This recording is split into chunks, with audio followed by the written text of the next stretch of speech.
नमस्कार मित्रों। एक बूढ़े गिद्ध ने बताया कि यह 4 बातें आपको बड़ी से बड़ी मुसीबत से बचा सकती है। दर्शक बंधु, प्राचीन समय की बात है। किसी राजा के राज्य में नगर से बाहर एक कसाई रहता था। वहीं उसका बूचर खाना था। वह रोजाना जानवरों को काटकर उसके मांस बाजार में बेचा करता था। कसाई के बूचर खाने के बाहर एक पेड़ पर एक गिद्ध और गिद्धनी रहती थी। वहाँ उसका बहुत अच्छे से गुजारा हो रहा था। उन्हें वहाँ पेट भरने के लिए पर्याप्त मात्रा में भोजन मिल जाया करता था। गिद्ध और गिद्ध की पत्नी कभी वह स्थान छोड़कर अन्यत्र नहीं जाती थी। एक दिन गिद्ध की स्त्री कहती है, स्वामी, आज ठंड बहुत अधिक पड़ रही है। रात काटना बड़ा मुश्किल हो रहा है। कोई ऐसी कहानी सुनाओ जिससे हमें कुछ ज्ञान मिले और हमारी रात आराम से कट जाए। अपनी पत्नी की ऐसी बात सुनकर गिद्ध कहता है, हे प्रिय, आज मैं तुम्हें आंखों देखी एक ऐसी कहानी सुनाऊंगा जो बहुत ही ज्ञानवर्धक और बहुत ही प्रेरणादायक है। इस कहानी में बताई गई 4 बातों को अगर मनुष्य अपने जीवन में धारण कर लेता है तो निश्चित मानिए वह कभी संकट में नहीं पड़ेगा, और यदि कभी संकट में पड़ भी जाएगा तो संकट से अतिशीघ्र निकल भी जाएगा। यह कहानी बड़ी ही रोचक और जीवन में सीख देने वाली है। जरा ध्यान देकर सुनना। गिद्ध कहता है, हे गिद्धनी, यह उस समय की बात है जब मेरा तुमसे विवाह नहीं हुआ था। इस पेड़ पर मैं अकेला ही रहता था और मेरे कुछ और साथीगण रहते थे। यह कहानी मैं यहाँ के राजा से सुनी थी और अपनी आंखों से देखी भी थी। वही कहानी मैं तुम्हें सुनाता हूँ। मनुष्य की किस्मत कैसे बदलती है यह तुम्हें इस कहानी से जानने को मिल जाएगा।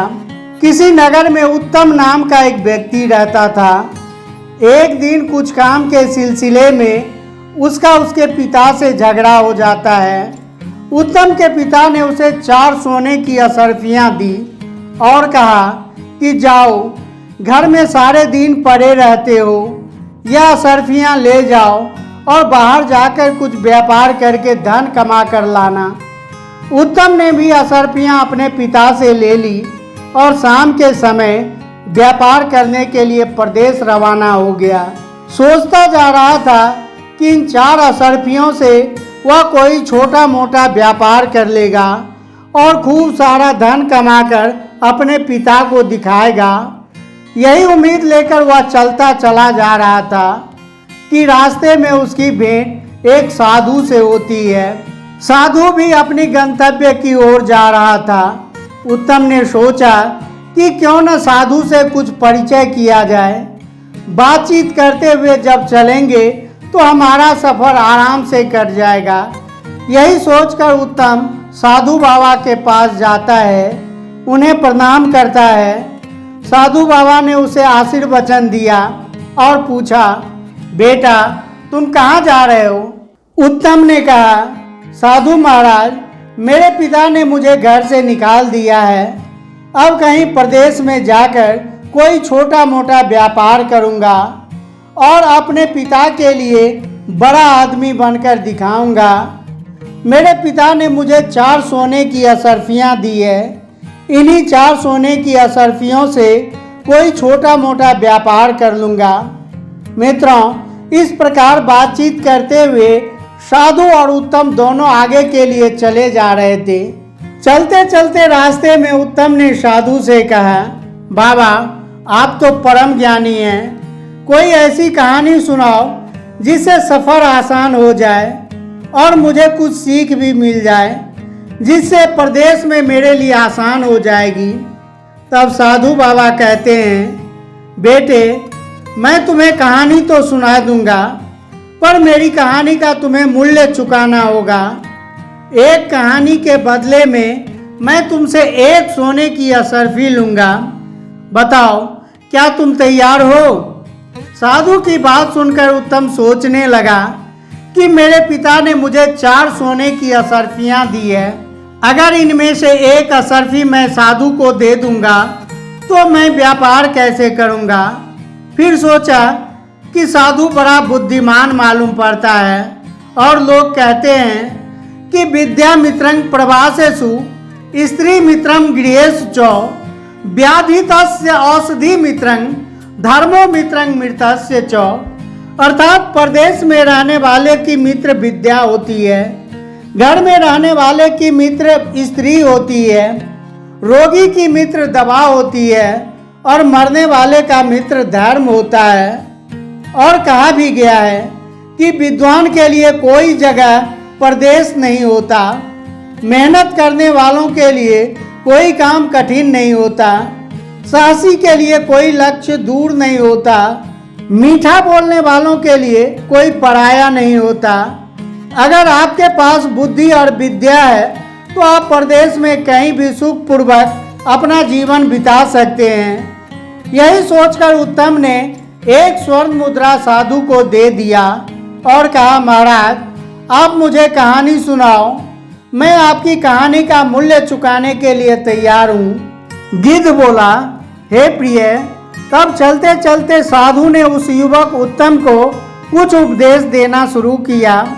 साधु बोले, पुत्र तुम्हें मैं जो बात बताने जा रहा हूँ, अगर तुमने इस बात पर अमल कर लिया तो यह तुम्हारे बहुत काम आने वाली है।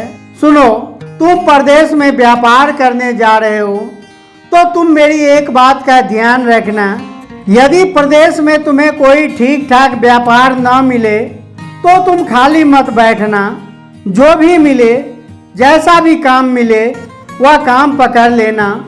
यह प्रदेश में रहने वालों के लिए सबसे पहला और अनमोल मूल मंत्र है। खाली बैठने से प्रदेश में अपनी जेब से ही धन खर्च होता है। बेहतर यही होगा कि भले ही थोड़े पैसे मिले, कुछ काम करके अपना खर्च चलाना चाहिए। इससे तुम्हें काम का अनुभव भी होगा और आपका समय भी ठीक से कट जाएगा। उत्तम ने कहा, ठीक है बाबा, मैं तुम्हारे इस उपदेश पर जरूर अमल करूंगा। अब आप कहानी सुनाइए। महात्मा जी बोले, बेटा कहानी तो खत्म हो गई, अभी मैं आपको यह कहानी ही सुनाई थी। उत्तम कहने लगा, साधु बाबा यह कैसी कहानी थी जो जरा सी देर में खत्म हो गई। यह तो आपने मुझे उपदेश दिया है, मुझे कोई कहानी सुनाओ ना। साधु ने कहा, अगर तुम दूसरी कहानी सुनना चाहते हो तो एक स्वर्ण मुद्राएं तुम्हें और देनी पड़ेगी। मैं तुम्हें दूसरी कहानी सुनाऊंगा। मित्रों, उत्तम ने कुछ सोच विचार करने के बाद एक स्वर्ण मुद्रा साधु के हाथ में रख दी और कहा, बाबा अब मुझे कहानी सुनाइए। साधु महाराज ने कहा, ठीक है, अब मैं तुम्हें दूसरी कहानी सुनाता हूँ, ध्यान देकर सुनो। परदेश में रहकर बेटा कभी किसी दूसरे की वस्तु पर छल, कपट या परपंच से अपना अधिकार मत जताना। दूसरे की वस्तु को हमेशा मिट्टी के सामान समझकर चलना। कभी किसी चीज पर नियत खराब मत करना। उत्तम ने कहा, ठीक है बाबा, मैं ऐसा ही करूँगा। अब आगे सुनाइए। साधु कहने लगा, बेटा कहानी तो खत्म हो गई, इतनी ही कहानी थी। उत्तम ने कहा, अरे यह क्या, यह तो आपने मुझे सिर्फ उपदेश दिया है। बस इतने से उपदेश के आपने मुझसे एक स्वर्ण मुद्रा ले ली। साधु ने कहा, बेटे ज्ञान की कोई कीमत नहीं होती, ज्ञान तो अनमोल होता है। ज्ञान की कीमत तब पता चलती है जब मनुष्य विपत्ति में पड़ता है और वही ज्ञान उसे विपत्ति से उबार ले जाता है। उत्तम ने कहा, ठीक है बाबा, उपदेश ही सही, मैं तुम्हें एक और स्वर्ण मुद्रा देता हूँ, आप मुझे एक उपदेश और दीजिए। इतना कहकर उत्तम ने एक स्वर्ण मुद्रा साधु के हाथ पर रख दी। साधु ने तीसरी बात उत्तम को बताई कि बेटा जीवन में कभी किसी का गुप्त भेद पता चल जाए तो उस भेद को तीसरे से मत कहना, यह सबसे अनमोल सीख है। साधु के तीसरे उपदेश को भी उत्तम ने अपनी गांठ में बांध लिया और सोचा कि अब मेरे पास सिर्फ एक असरफी रह गई है। इस एक असरफी से व्यापार तो हो नहीं पाएगा, क्यों न साधु बाबा से एक और उपदेश सीख लिया जाए। यही सोचकर उत्तम ने चौथी असरफी भी साधु के हाथ पर रख दी और बोला, साधु महाराज, अब आप मुझे एक उपदेश और दे दीजिए। साधु ने कहा, ठीक है बेटे, मैं तुम्हें चौथा उपदेश देता हूँ और यह उपदेश जिंदगी के लिए बहुत अनमोल है, इसे सदैव याद रखना। इस प्रकार साधु उत्तम को चौथी बात बताता है। कहने लगा, पुत्र, यदि तुम्हें रास्ते में कोई प्रेम से बुलाकर बैठने को कहे तो आपका चाहे कितना ही कीमती काम हो, उसे छोड़कर आप 2 मिनट उसके पास जरूर बैठना। उसके साथ 2 मिनट बिताया गया समय तुम्हारे बहुत काम आ सकता है। इस प्रकार साधु ने उत्तम को चौथा उपदेश दिया। उत्तम कहने लगा, बाबा, तुम्हारे उपदेश वास्तव में बहुत कीमती है। अब मेरे पास कोई पैसा नहीं बचा है, वरना 2-4 उपदेश मैं तुम्हारे और सुन लेता। तब साधु कहता है, पुत्र, किसी के उपदेश को, किसी की शिक्षा को बिना मूल्य चुकाए नहीं ग्रहण करना चाहिए। फिर भी तुम कहते हो तो एक उपदेश मैं तुम्हें अपनी तरफ से देता हूँ, जिसका तुमसे कोई मूल्य नहीं लिया जाएगा। और वह उपदेश है कि प्रदेश में रहकर किसी दुराचारी स्त्री का भरोसा मत करना। दुराचारी स्त्री का कोई पता नहीं होता कि उसके दिमाग में क्या है और दिल में क्या है।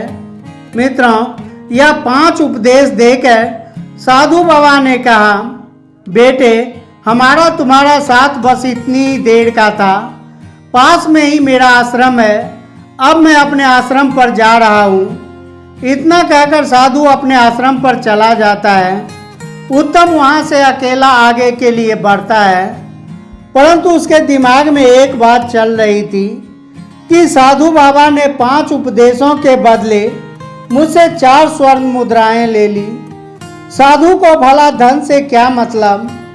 साधु संत तो बैरागी होते हैं, धन दौलत का त्याग करके ही वे साधु बनते हैं। फिर साधु ने मुझसे स्वर्ण मुद्राएं क्यों ली?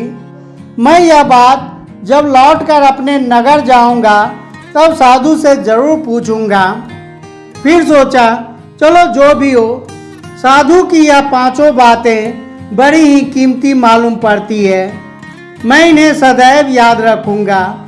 मित्रों, अब उत्तम के पास में कोई पैसा नहीं बचा था। अब वह इस चिंता में था कि प्रदेश में जाकर वह क्या करेगा, क्या खाएगा, कैसे अपना व्यापार शुरू करेगा। यही सब बातें सोचते सोचते वह एक नगर में पहुंच जाता है। नगर में पहुंचकर वह किसी नौकरी की तलाश करने लगता है, क्योंकि धन तो उसके पास में था नहीं। सोचा कि किसी की नौकरी ही कर लेते हैं, क्योंकि साधु बाबा ने भी कहा था कि प्रदेश में खाली नहीं बैठना चाहिए। छोटा मोटा जो भी काम मिल जाए उसे ही कर लेना चाहिए। नौकरी की तलाश में उत्तम इधर उधर लोगों से पूछता फिर रहा था। तभी उसकी भेंट एक राजा के नौकर से होती है, जो राजा के अस्तबल का नौकर था। उसका नाम था अनंगपाल। अनंगपाल राजा के यहाँ रहकर उसके घोड़े की देखभाल करता था। उसने देखा कि एक आदमी नौकरी की तलाश में घूम रहा है, तो अनंगपाल ने उसे अपने पास बुलाया और कहा, भाई, तुम्हें काम की तलाश है और मुझे राजा छुट्टी नहीं दे रहा है। घर पर मेरी माँ बहुत बीमार है। काफ़ी दिनों से मैं अपनी माँ को देखने नहीं जा पा रहा हूँ। राजा ने मुझसे कहा है कि तुम एक शर्त पर घर जा सकते हो। अगर तुम अपनी जगह किसी और को काम पर लगा दो, तब तुम घर चले जाना। एक काम करो भैया, मेरी जगह पर 1 माह के लिए तुम काम कर लो। जो भी वेतन मिलेगा वह तुम रख लेना। जब मैं अपनी माँ को देखकर लौट आऊँगा तब तुम कोई और काम तलाश कर लेना। अनंगपाल की बात सुनकर उत्तम ने सोचा कि इधर उधर घूमकर समय नष्ट करने से अच्छा है कि 1 माह तक मैं इसकी जगह पर काम कर लूं। उसके बाद मेरे पास भी कुछ पैसे हो जाएंगे। मैं शहर में नया आया हूं, 1 महीने में यहाँ के लोगों को भी समझ लूँगा। और यही सोचकर उत्तम अनंगपाल की जगह काम करने के लिए तैयार हो जाता है।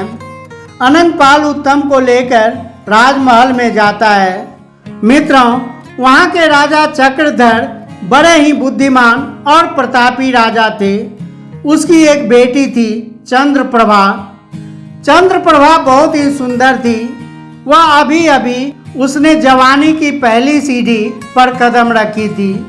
राजा अपनी पुत्री से बहुत प्यार करता था क्योंकि चंद्रप्रभा उसकी इकलौती बेटी थी। मित्रों, राजा को घोड़ा पालने का और घुड़सवारी का बड़ा शौक था। एक से बढ़कर एक अच्छी नस्ल वाले उसके यहाँ हजारों घोड़े पाले हुए थे। उन घोड़ों की देखभाल के लिए राजा ने कई नौकर लगा दिए थे। उन्हीं में से एक अनंगपाल था। प्रत्येक नौकर के हिस्से में 10-10 घोड़े थे उन्हें खिलाने पिलाने के लिए। राजा उन्हें बराबर राशन और दाना घास देता था।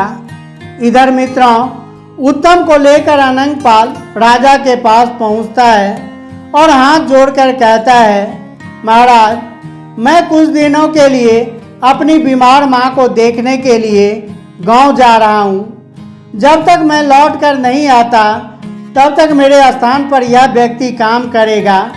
इसका नाम उत्तम है और यह बड़ा ही मेहनती और ईमानदार व्यक्ति है। मुझे आपकी आज्ञा चाहिए। राजा ने कहा, अनंगपाल, इसमें आज्ञा की क्या बात है? यदि यह व्यक्ति तुम्हारा भरोसेमंद है तो इसे ले जाकर अपना काम समझा दो और जाकर अपनी माँ को देखो। लेकिन ध्यान रहे, हमारे घोड़े की देखरेख में जरा भी लापरवाही नहीं होनी चाहिए। अगर हमारी घोड़ों की देखभाल में जरा भी लापरवाही हुई तो इसके लिए हम इसे नहीं तुम्हें दंड देंगे। अनंगपाल ने कहा, ठीक है महाराज, आपको शिकायत का अवसर नहीं मिलेगा। मैं इसे सारा काम अच्छे से समझा दूंगा। इस प्रकार राजा की आज्ञा लेकर अनंगपाल उत्तम को लेकर घोड़े के अस्तबल में जाता है। वहां जाकर देखा तो हजारों घोड़े बंधे थे। अनंगपाल ने उत्तम से कहा, देखो उत्तम, मेरे हिस्से में राजा ने 10 घोड़े दिए हैं। तुम्हें 10 घोड़ों की देखभाल करनी है। इसके लिए दाना खिलाना है और इसको मालिश करनी है। उत्तम ने कहा, ठीक है मित्र, मैं यह काम बड़ी ईमानदारी और पूरी निष्ठा के साथ करूँगा। उसके बाद अनंगपाल उत्तम को अपना कमरा दिखाता है और कहता है कि आज से तुम इसी कमरे में रहोगे। इस प्रकार अनंगपाल उत्तम को जिम्मेदारी सौंपकर अपने नगर के लिए चला जाता है। इधर घोड़े की देखभाल के लिए उत्तम अपने काम में लग जाता है। उत्तम रोजाना घोड़ों की मालिश करता था, उन्हें नहलाता धुलाता था, उसके बाद उन्हें दाना खिलाता था। मित्रों, राजा के यहाँ से प्रत्येक नौकर को घोड़े को खिलाने के लिए 20 किलो चना दिए जाते थे। उत्तम ने उन चने को एक पोटली में बांधा और अपने अस्तबल में जाकर पानी में भिगोकर उन्हें कूट पीसकर अपने घोड़े को खाने को डाल दिया। जब वो अपने काम से फ्री हो गया तो उसने सोचा, क्यों न बाकी नौकरों के साथ बैठकर कुछ बातचीत कर ली जाए।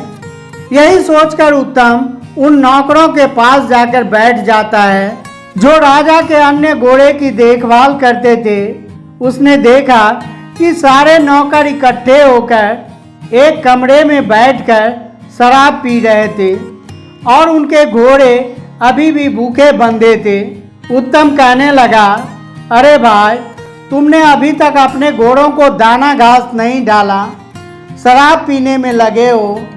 उन सभी नौकरों ने कहा, अरे भाई, बिना अपना काम खत्म किए हम कभी नशा पान नहीं करते हैं। हम सब अपने घोड़ों को खुराक डाल चुके हैं, उसके बाद ही यहाँ बैठकर शराब पीने आए हैं। उत्तम ने देखा कि राजा के यहाँ से घोड़े के लिए जो चने मिले थे वह अभी भी उन नौकरों के पास में रखे थे।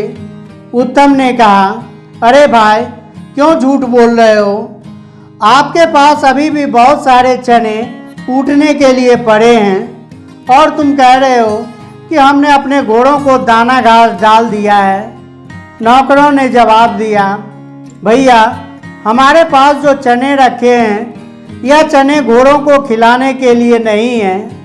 इनको तो हम बाजार में बेचकर अपनी शराब का इंतजाम करते हैं। उत्तम ने पूछा, फिर घोड़ों को क्या खिलाते हो?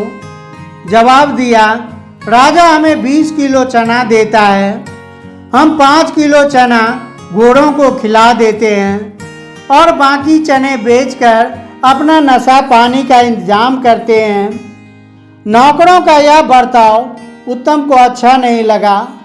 सोचने लगा, यह तो राजा के साथ और इन निर्दोष जानवरों के साथ धोखा है। तुम सब अपना पेट भरने के लिए, नशा करने के लिए इन घोड़ों को भूखा रखते हो। वह सब नौकर कहने लगे, देखो भाई, हमें पेट भरने के लिए यह सब करना पड़ता है। राजा से मिलने वाले वेतन से हमारा ठीक से गुजारा नहीं हो पाता है, फिर धन से किसका पेट भरा है? तुम भी ऐसा ही किया करो, तुम्हें कौन रोकता है? तुम्हारे लिए अनंगपाल ने यहाँ रखा है, इसलिए हमने यह बात तुम्हें बता दी। तुम यह बात किसी और से मत कहना, वरना तुम्हारे साथ अच्छा नहीं होगा। मित्रों, उत्तम उन सब की बातें सुनकर चुपचाप अपने कमरे में लौट आता है। सोचने लगा कि वे लोग ठीक कहते हैं, कल से मैं भी ऐसा ही करूँगा। बेईमानी करके मैं भी खूब सारा पैसा इकट्ठा कर लूँगा। मुझे यहाँ सिर्फ 1 महीना ही तो रहना है। अनंगपाल के आते ही वह मुझसे यह काम छीन लेगा, तब तक मैं कुछ पैसे बना लूँ, उसके बाद मैं कोई व्यापार कर लूँगा। मित्रों, अपनी चारपाई पर लेटा उत्तम ऐसा सोच रहा था, तभी उसे साधु की दूसरी बात याद आ जाती है कि किसी दूसरे के धन पर छल, प्रपंच और कपट से अपना अधिकार नहीं करना चाहिए। दूसरे का धन, दूसरे की वस्तु मिट्टी के सामान समझनी चाहिए। उसके ऊपर कभी भी अपनी नीयत खराब नहीं करनी चाहिए। यह बात याद आते ही उत्तम के विचार बदल जाते हैं। सोचने लगा कि मैं भूखा रह लूँगा, लेकिन यह पाप का धन कभी नहीं खाऊंगा। मित्रों, उसी दिन से उत्तम बड़ी ईमानदारी के साथ अपने घोड़ों को खिलाते हैं, हर समय उसकी देखभाल करता है। 1 महीने के अंदर ही उत्तम के 10 घोड़े एकदम हिष्ट पुष्ट और खूब तंदुरुस्त दिखने लगे और बाकी के नौकर दाने की चोरी करते थे, घोड़ों को कम खिलाते थे, इसलिए उसके घोड़े कमजोर होते चले गए। एक दिन दरबार में राजा ने अपने मंत्री से कहा, मंत्री जी, बहुत दिन हो गए हैं, मैंने अपने घोड़ों की दौड़ नहीं देखी है।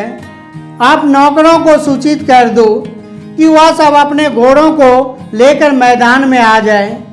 कल मैं घोड़े की दौड़ प्रतियोगिता रखूंगा। राजा ने जैसा कहा था, मंत्री ने वैसा ही नौकरों को आदेश कर दिया। अस्तबल के सभी नौकर घोड़ों को अच्छी तरह से नहला धुलाकर, खूब सजाकर अपने अपने घोड़ा लेकर खाली मैदान में पहुंच गए। राजा साहब ने जब घोड़े पर दृष्टि डाली तो देखा कि सारे घोड़े कमजोर थे, बिल्कुल मरियल से, और उत्तम के 10 घोड़े बड़े ही हिष्ट पुष्ट और सुडौल थे। वह दौड़ने के लिए फुरफुरा रहे थे। यह देखकर राजा को क्रोध आ जाता है।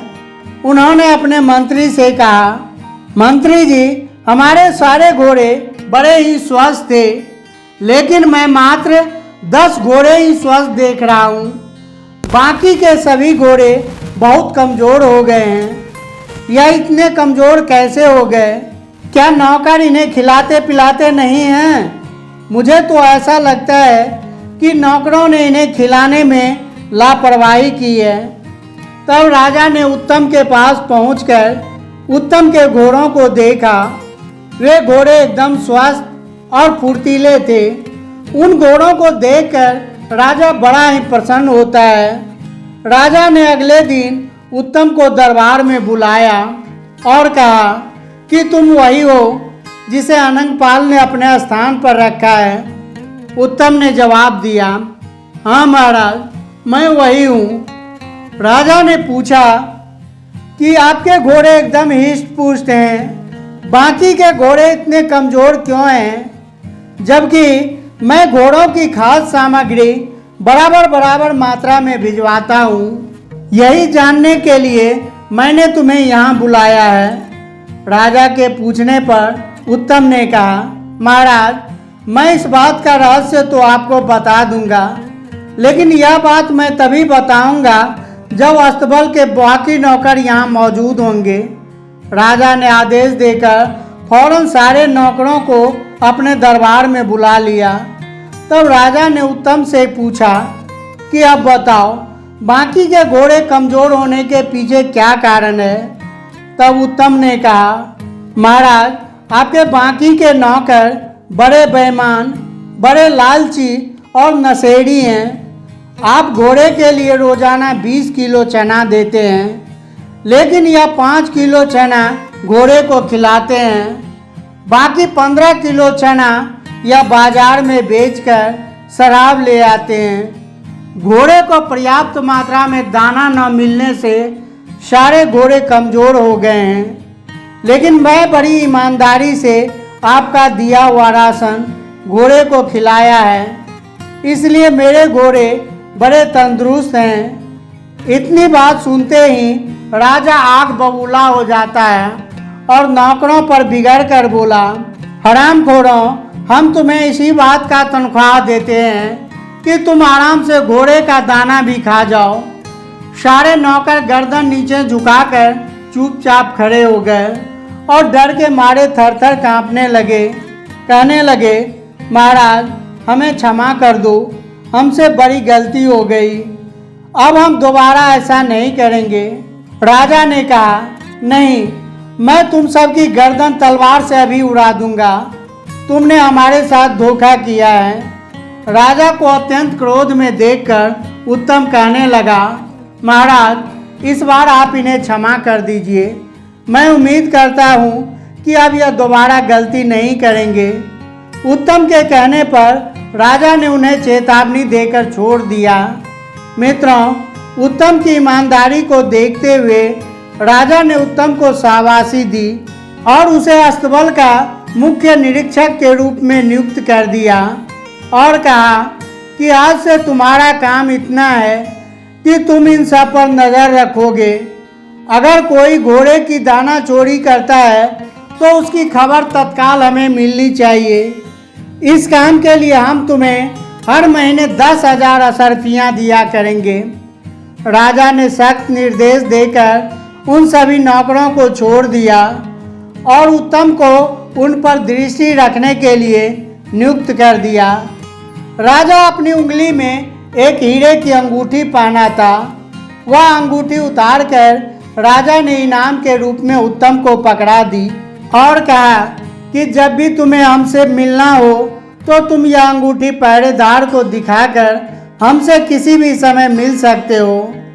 अस्तबल में पहुंचकर उत्तम ने सभी नौकरों को समझाया कि देखो, इस बार तो मैंने तुम्हें बचा लिया है। अगर दोबारा तुम्हारी गलती पकड़ी गई तो राजा साहब तुम्हें जिंदगी भर के लिए जेल में डाल देंगे, इसलिए ईमानदारी से अपना काम करो। मित्रों, उसी दिन से सारे नौकर ईमानदारी से घोड़े को खिलाने पिलाने लगते हैं। फिर उन्होंने कभी भी बेईमानी नहीं की। सारे घोड़े फिर से स्वस्थ हो गए। इधर 1 माह का समय बीत चुका था। उधर अनंगपाल अपनी माँ से मिलकर अपनी नौकरी पर लौटता है। जैसे ही अनंगपाल घोड़े के अस्तबल में पहुंचता है तो सारे नौकरों ने उसे घेर कर उत्तम की करतूत अनंगपाल को बताई कि हमारी चोरी उत्तम ने राजा को पकड़ा दी और राजा ने उसे अस्तबल का मुख्य निरीक्षक बना दिया है। अनंगपाल ने कहा, तुम लोग चिंता ना करो, मैं वापस आ गया हूँ, अब तो उसे यहाँ से जाना ही पड़ेगा। नौकर ने कहा, नहीं भाई, अब वह यहाँ से नहीं जाएगा, क्योंकि राजा ने उसे हम सब की देखभाल करने के लिए नौकरी पर रख लिया है। मित्रों, उसके बाद में अनंगपाल उत्तम के पास जाता है और उत्तम उस समय कमरे में लेटा हुआ था। अनंगपाल को देखकर उत्तम एकदम खुश हो जाता है और कहता है, मित्र, तुम आ गए, तुम्हें देखकर मुझे बड़ी खुशी हुई। अनंगपाल उत्तम के पास बैठ जाता है। उसके बाद उत्तम वहाँ जो घटना घटी थी उसके बारे में अनंगपाल को बताता है। अनंगपाल कहने लगा, तुमसे पहले मुझे इस बात का पता चल चुका है। उसके बाद दोनों साथ साथ बैठकर भोजन करते हैं और भोजन करने के बाद अपने अपने बिस्तर पर लेट जाते हैं। अनंगपाल मन ही मन उत्तम से बहुत जल रहा था, क्योंकि राजा ने उसे उससे भी बड़े पद पर नौकरी दे दी थी और उसने नौकरों की चोरी राजा को पकड़वा दी थी। इसलिए अनंगपाल उससे जलने लगा था। क्योंकि मित्रों, आपको बता दें कि अनंगपाल भी चोरी करता था और उसे उत्तम का यह बर्ताव बिल्कुल भी पसंद नहीं आया। अनंगपाल उत्तम को नीचा दिखाना चाहता था, उसे बदला लेना चाहता था।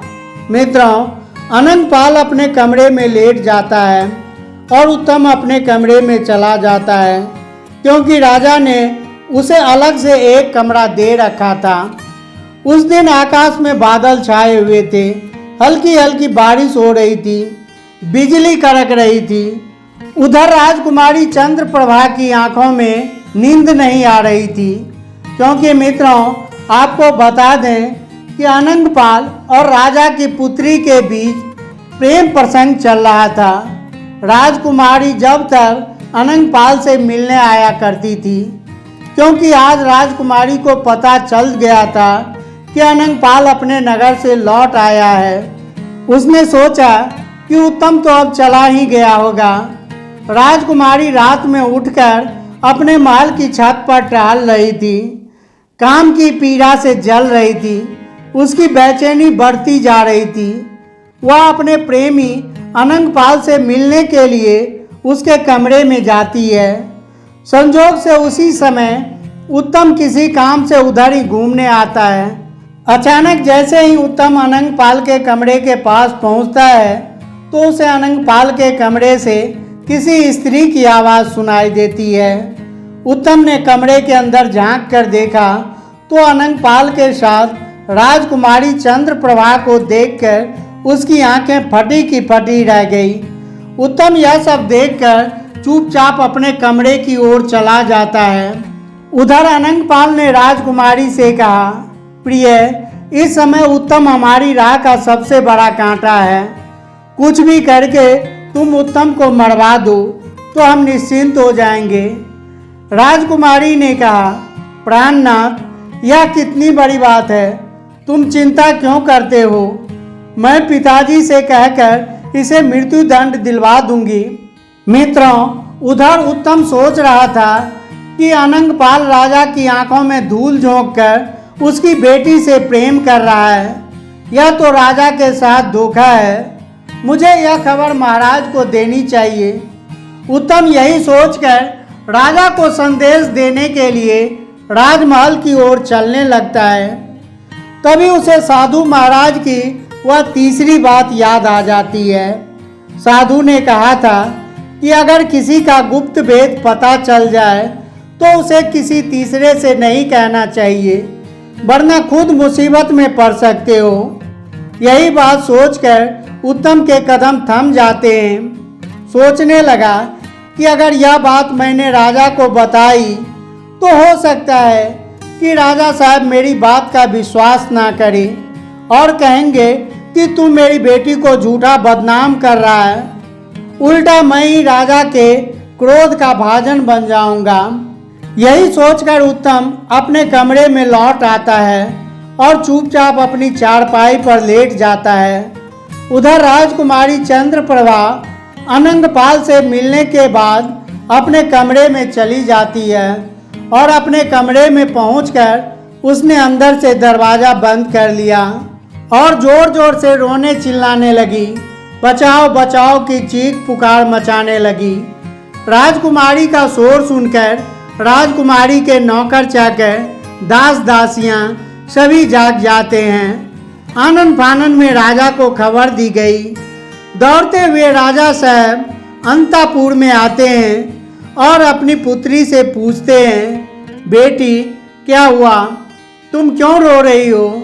मित्रों, अनंगपाल के कहने पर राजकुमारी चंद्रप्रभा ने त्रिया चरित्र रच दिया था। एकदम से कहने लगी, पिताजी आपने जिस नए नौकर को नौकरी पर रखा है, तुम्हारे इस नौकर ने मेरे साथ जबरदस्ती की है। वह रात में मेरे कमरे में आया और मेरी इज्जत लूटने का प्रयास करता रहा। जब मैं चीखी चिल्लाई तब वह खिड़की से कूदकर भाग गया। तुम्हारे द्वारा दी गई अंगूठी का उसने नाजायज फायदा उठाया है। अंगरक्षकों को वह अंगूठी दिखाकर महल के अंदर घुस गया होगा। बेटी के मुख से ऐसी बातें सुनकर राजा एकदम आग बबूला हो जाता है। कहने लगा, पुत्री तुम चिंता मत करो। उस दुष्ट की इतनी हिम्मत कि वह तुम्हारे महल में घुस आया। मैं अभी उसे बुलाकर उसकी खबर लेता हूँ। राजकुमारी ने कहा, पिताजी उसकी खबर लेने से कोई फायदा नहीं। उसकी गुस्ताखी के लिए उसे जब तक मृत्यु दंड नहीं दिया जाएगा तब तक मैं अन्न जल ग्रहण नहीं करूंगी। राजा ने कहा, बेटी ऐसा ही होगा, कल मैं उसे मृत्यु दंड दूंगा। राजकुमारी को आश्वासन देकर राजा अपने महल के लिए चला जाता है। इधर राजकुमारी मन ही मन बड़ी प्रसन्न होने लगती है। सोचने लगी कि आज मेरा षड्यंत्र सफल हो गया। अब मेरे और अनंगपाल के बीच में कोई बाधा नहीं आएगी। उसके बाद राजकुमारी निश्चिंत होकर अपने बिस्तर पर सो गई। राजा अपने शयन कक्ष में पहुंचे, परंतु उसके आंखों से नींद उड़ चुकी थी। वह सोच रहे थे कि कल सुबह उत्तम को दरबार में बुलाकर उसे मृत्यु दंड दे दूंगा, परंतु तभी उसके दिमाग में एक दूसरा विचार आता है। राजा सोचने लगा कि अगर दरबारी लोग मुझसे पूछेंगे कि किस नौकर को किस बात के लिए मृत्यु दंड दिया गया है तो मैं क्या कहूँगा। अगर मैं बताऊंगा कि इसने मेरी बेटी की इज्जत लूटने का प्रयास किया है तो इससे मेरी बदनामी होगी। लोग पीठ पीछे मेरी बुराई करेंगे, मेरी इज्जत उछालेंगे। तब राजा के दिमाग में एक दूसरा उपाय आता है। सोचा कि मैं इसे कानून के तहत तो सजा नहीं दे सकता, मैं इसे किसी और के हाथों चुपचाप मरवा दूंगा। इससे किसी को पता भी नहीं चलेगा और मेरी बेटी पर बुरी दृष्टि डालने वाला भी अपनी करनी का दंड भोग लेगा। तभी राजा के दिमाग में डोंगर कसाई का ध्यान आता है। सोचने लगा कि मैं कल इसे कसाई के हाथों मरवा दूंगा। यही सब बातें सोचते सोचते राजा सो जाता है और अगले दिन जब राजा सोकर उठता है और टहलने के लिए जाता है तो टहलते टहलते नगर से बाहर उस डोंगर कसाई के बुच्चर खाने पर पहुंच जाता है। कसाई ने देखा कि राजा स्वयं मेरे पास चलकर आए हैं तो वह एकदम से राजा के चरणों में गिरकर बोला, महाराज आपने यहाँ आने का कष्ट कैसे किया, मुझे खबर भिजवा देते, मैं स्वयं आपके पास चला आता। राजा ने कहा, नहीं नहीं, यह काम तो मुझे आकर ही करना था। मुझे तुमसे कुछ ज़रूरी काम करवाना है। तुम्हारे पास एक आदमी को भेजूंगा, तुम्हें उसका सर काट देना है और उसके बाद में फिर एक आदमी को भेजूंगा। कटे हुए सिर को एक कपड़े में बांधकर तुम्हें उस आदमी को दे देना है। इस बात की किसी को भनक नहीं लगनी चाहिए। यह सुनकर कसाई एकदम से चौंक जाता है। कहने लगा, महाराज यह आप क्या कह रहे हैं? राजा ने कहा, हाँ मैं ठीक कह रहा हूँ। कुछ देर बाद तुम्हारे कसाई खाने में एक आदमी को भेज रहा हूँ। तुम उसे अपने बूचर खाने के अंदर ले जाकर मार देना। इस काम के बदले में हम तुम्हें बहुत इनाम देंगे। यदि तुमने यह काम नहीं किया तो हम तुम्हें और तुम्हारे परिवार को जेल में डलवा देंगे। राजा की धमकी सुनकर कसाई डर जाता है। वह बोला, महाराज आप चिंता मत करो, आप जिसे भेजोगे मैं उसका सर काट कर उसके धड़ को जानवरों के कटे हुए अंगों के साथ मिलाकर बाहर फेंकवा दूंगा और उसके सर को आपके पास भिजवा दूंगा। मित्रों, कसाई को आदेश देकर राजा अपने महल को लौटता है। उधर कसाई राजा के उस भेजे हुए आदमी की प्रतीक्षा करने लगता है। महल में पहुंचकर राजा ने सैनिकों के द्वारा उत्तम को बुलवाया और कहा, उत्तम मैं तुम्हें किसी जरूरी काम से नगर के बाहर भेजना चाहता हूँ और मुझे विश्वास है कि यह काम सिर्फ तुम ही कर सकते हो। उत्तम ने कहा, बताइए महाराज मेरे लिए क्या आज्ञा है? मैं आपके लिए कुछ भी करने को तैयार हूँ। तब राजा कहता है, उत्तम तुम्हें इसी समय एक जरूरी काम से एक कसाई के पास जाना है और वह जो चीज़ तुम्हें दे चुपचाप तुम उसे ले आना। लेकिन एक बात का विशेष ध्यान रखना, यह काम तुम्हें बिल्कुल गुप्त रूप से करना है। किसी को इस बात का पता नहीं चलना चाहिए। उत्तम ने कहा, जो आज्ञा महाराज, मैं आपके काम के लिए अभी जाता हूँ। इतना कहकर उत्तम फौरन उस कसाई के पास चल देता है। मित्रों, उत्तम के मन में यह विचार आ रहा था कि राजा का इतना जरूरी काम कौन सा आ गया जो राजा मुझसे करवा रहा है। फिर सोचा, चलो जो भी काम है, कम से कम राजा ने मुझे इस लायक तो समझा, मैं उसके किसी कार्य को कर पा रहा हूँ। मित्रों, उत्तम चलते चलते नगर से बाहर निकल गया। वहाँ उसने देखा कि एक कुटिया है और कुटिया के बाहर कुछ साधु संत भगवान का कीर्तन कर रहे थे। उत्तम उस कुटिया के पास जाकर खड़ा हो जाता है। तब एक साधु ने उत्तम को इशारा देकर अपने पास बुलाया और कहा, बच्चा थोड़ी देर यहाँ बैठकर भगवान का भजन कीर्तन कर ले, सब कुछ यहीं रह जाएगा, केवल यही साथ जाएगा। तब उत्तम ने कहा, क्षमा करना महाराज, मैं किसी जरूरी काम से जा रहा हूँ, इस समय मैं रुक नहीं सकता। इतना कहकर उत्तम आगे बढ़ जाता है। तभी अचानक उसके दिमाग में साधु बाबा की चौथी बात गूंजने लगती है कि चाहे कितना ही जरूरी काम क्यों न हो, लाखों का नुकसान हो जाए, अगर राह चलते कोई प्रेम से 2 मिनट बैठने को कहे तो उसके पास 2 मिनट जरूर बैठना चाहिए। साधु की यह बात मन में आते ही उत्तम उन साधुओं की मंडली में बैठ जाता है और भगवान का भजन कीर्तन करने लगता है। उधर अनंगपाल सोचने लगा कि राजा ने सुबह सुबह उत्तम को अपने पास क्यों बुलाया है और वह अभी तक लौटकर क्यों नहीं आया। मित्रों, अनंगपाल राजमहल के आसपास टहल रहा था। तभी खिड़की से राजा ने देखा कि अनंगपाल महल के पास ही टहल रहा है और राजा ने अनंगपाल को तुरंत अपने पास बुलवाया और सोचा कि क्यों न अनंगपाल को ही उत्तम का सर लाने के लिए भेज दूं। अब तो कसाई ने उसका सर धड़ से अलग कर दिया होगा। राजा ने तत्काल अनंगपाल को आदेश दिया कि तुम इसी क्षण कसाई के बुच्चर खाने पर चले जाओ और कसाई तुम्हें जो चीज़ भेंट करे उसे चुपचाप लेकर मेरे पास चले आना और लाकर राजकुमारी के कक्ष में रख देना। रास्ते में तुम उस सामान को खोलकर देखने की भूल मत करना। अनंगपाल ने कहा, जैसी आज्ञा महाराज। और इतना कहकर अनंगपाल कसाई के पास चल देता है।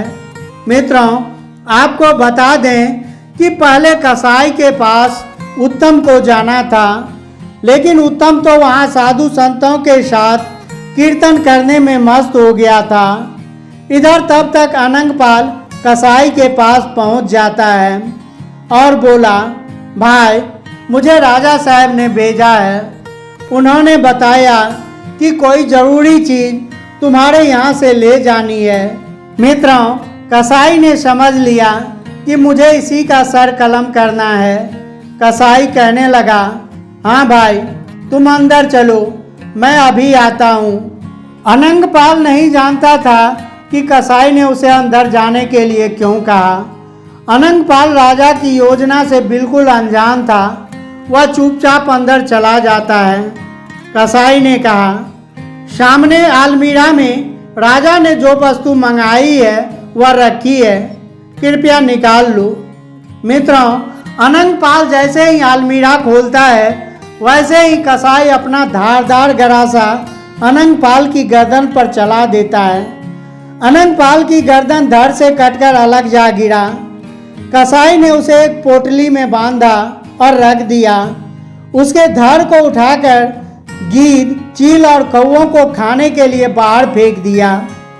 कसाई राजा के दूसरे नौकर के आने का इंतजार करने लगता है। उधर उत्तम साधु संतों के साथ बैठकर भजन करने में मस्त था। जब काफ़ी देर हो गई, भजन कीर्तन में उसे बहुत आनंद आ रहा था। सभी साधु कीर्तन बंद करके चले जाते हैं। उधर उत्तम भी वहाँ से चल देता है। तब उसे ध्यान आता है कि राजा ने कसाई के पास मुझे भेजा था। एकदम कसाई के घर की तरफ उत्तम दौड़ने लगता है।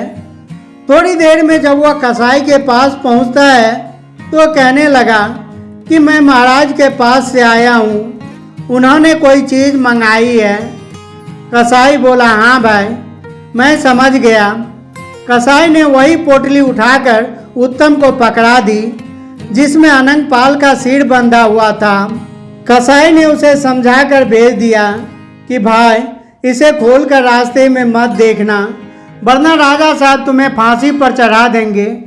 इस तरह से उत्तम अनंगपाल का सिर लेकर राजा के पास पहुंचता है। राजा और उनकी बेटी उस समय एक ही कक्ष में मौजूद थे। राजा कह रहा था, बेटी, आज उत्तम का काम तमाम हो ही गया। कुछ ही देर में अनंगपाल उत्तम का सिर लेकर आता ही होगा। मित्रों, इतने में उत्तम वह पोटली लेकर राजा साहब और राजकुमारी के कमरे में दाखिल होता है। उत्तम को जीवित देखकर वह दोनों अचंभित रह जाते हैं। कहने लगे, अरे तुम यहाँ कैसे? जवाब दिया, महाराज, कैसी बातें करते हो? आपने ही मुझे कुछ विशेष वस्तु लाने के लिए कसाई के पास भेजा था। कसाई ने जो चीज़ मुझे दी है वह मैं लेकर सीधा चला आ रहा हूँ। मैं तो कहीं 1 मिनट के लिए भी नहीं ठहरा।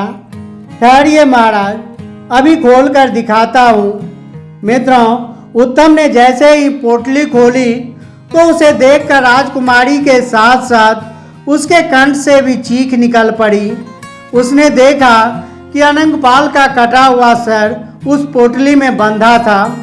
उत्तम का चेहरा पसीना पसीना हो जाता है। राजा को यह समझते देर नहीं लगी कि उत्तम की जगह कसाई ने अनंगपाल का सिर काट लिया है। जरूर अनंगपाल उत्तम से पहले वहां पहुंच गया होगा। कसाई तो दोनों को पहचानता नहीं था कि किसको मारना है और किसको छोड़ना है।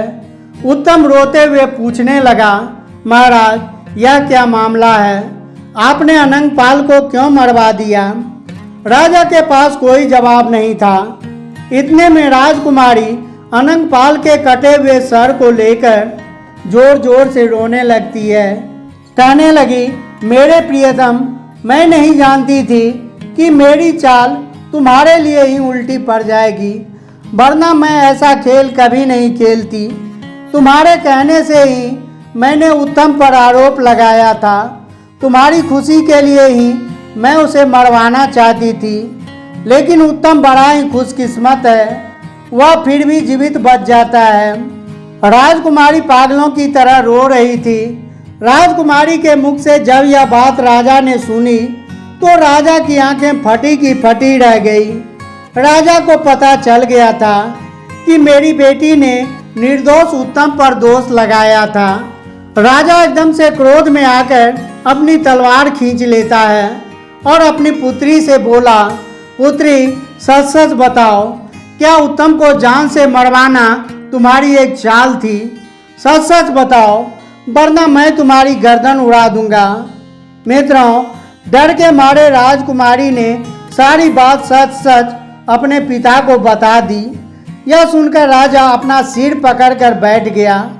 राजा की आंखों के सामने अंधेरा छाने लगा। कहने लगा, यह मैं क्या करने जा रहा था? मैं एक निर्दोष व्यक्ति को अपनी दुराचारी बेटी के कहने पर जान से मरवाने वाला था। भगवान, तुमने मुझे बचा लिया, मुझे माफ करना। मित्रों, इधर राजकुमारी ने देखा कि राजा साहब मुझे जीवित नहीं छोड़ेंगे, तो उसने तलवार लेकर खुद ही अपने पेट में घोंप लिया और मरते मरते कहने लगी, पिताजी मुझे माफ कर देना, मैंने एक निर्दोष आदमी की जान लेनी चाहिए। भगवान ने मुझे मेरे कर्मों की सजा दे दी है, मुझसे मेरा प्रेमी छीन लिया। इतना कहते कहते राजकुमारी ने अपने प्राण छोड़ दिए। मित्रों, उस घटना से राजा को वैराग्य हो जाता है। अगले दिन राजा ने दरबार में अपना अपराध स्वीकार कर लिया और कहा कि मैं अपना राज्य त्याग रहा हूँ, मैं आपका राजा कहलाने योग्य नहीं हूँ, इसलिए मैं अपने स्थान पर अपने नौकर उत्तम को यहाँ का राजा नियुक्त करता हूँ। राजा का फैसला सुनकर सभी दरबारी हैरान थे। सबने मिलकर राजा को समझाने का बहुत प्रयास किया, लेकिन राजा फैसला कर चुके थे और वह उत्तम को राजगद्दी सौंपकर भजन कीर्तन करने के लिए जंगल को चला गया। सब लोगों ने उत्तम को अपना राजा स्वीकार कर लिया। नए राजा के रूप में उत्तम बड़ी कुशलता से राजकाज चलाने लगता है। कहते हैं, अगर किस्मत में राज सुख लिखा हो तो दूसरे देश में जाकर भी तुम राजा बन जाओगे। गिद्ध कहने लगा, हे प्रिय, यही उस राजा की कहानी है जो ईश्वर का न्याय होते मैंने अपनी आंखों से देखा है। दुष्ट दुराचारी को सजा मिलते मैंने अपनी आंखों से देखा है। अकारण हमें किसी पर लांछन नहीं लगाना चाहिए।